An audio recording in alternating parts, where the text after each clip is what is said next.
My dear, প্রতিদিন আমরা কতগুলো বাক্য বলে থাকি, যে বাক্যগুলোর মধ্যে আমরা ভুল বলে থাকি। কি কি ভুল করে থাকি, কি বলে ঠিক হবে, চলো শুরু করি। নাপিত তার চুল কাটে। তো নাপিত, এটা তো আমি পারবোই। দেখো, নাপিত তার চুল কাটে, কি হবে? বারবার ট্রিম হিজ হেয়ার। ঠিক আছে, বারবার ট্রিম হার হেয়ার এটা করতে পারি, বা বারবার ট্রিম হিজ হেয়ার, তার চুল কাটে। ছেলে হলে হিজ, মেয়ে হলে হার, এটা লিখবো। সে চুল কাটায়, তাহলে কি করবে দেখো, সে কিন্তু চুল কাটায়, কাটে না কিন্তু, সে চুল কাটায় মানে কাউকে দিয়ে কাটায়, নিজে কাটছে না কিন্তু। তখন কি করে দেখো, he get her hair trim.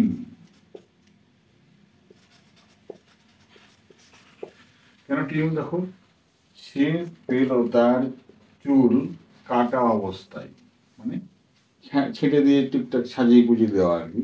সেই জন্য টিম, এই অবস্থা বোঝালে কিন্তু আমার অবস্থার ক্ষেত্রে, এইটা কিন্তু অবস্থা, অবস্থা সেই ক্ষেত্রে কিন্তু এখানে টিম বের করলাম। He gets her hair trim হলো।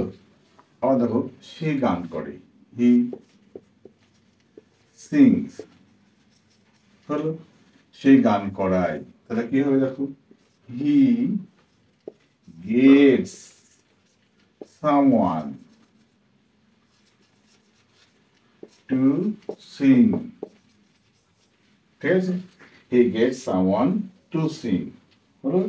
এইবার তুমি এখানে কি করতে পারো, এখানে যখন আমি বলবো তখন কি বলবো, হি গেটস পার্টিসিপেন্ট, PARTICIPANTS,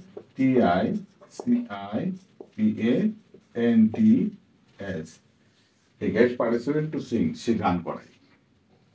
ঠিক আছে, তাহলে দেখো, নিজে কাজ না করে যখন অন্য কাউকে যখন কাজটা করায়, যখন তখন কিন্তু আমরা এইভাবে গেট দিয়ে করতে পারি। আবার যদি তুমি এটাকে এইভাবে করো,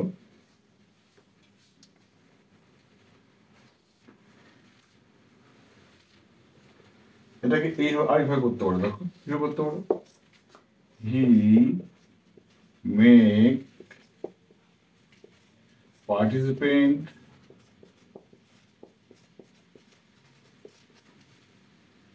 সিং অথবা টু সিং, যা কিছু করতে পারো।